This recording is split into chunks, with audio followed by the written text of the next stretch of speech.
The man you see here was born with no higher level brain functions. What if we were to transfer the consciousness of one person into the body of this man? Hello, Moira.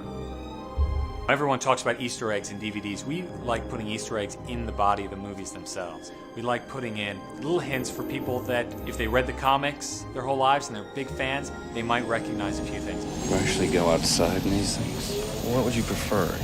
Yellow spandex?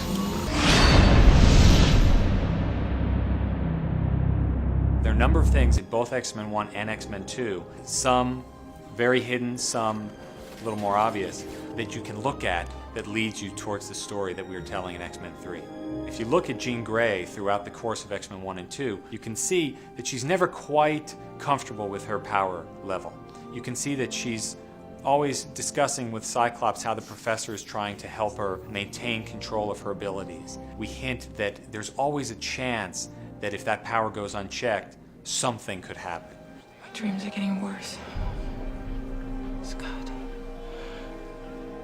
There's a shot at the end of X-Men 1 where they're in the Statue of Liberty head when Magneto's machine that's on the torch has just been vanquished, and there's a final flash of the mutating light ray that he'd been sending out towards Ellis Island. It finally dissipates, and there's a close-up of Jean Grey, and you just linger a little second longer on her than we do on anyone else, and you see a reaction from her.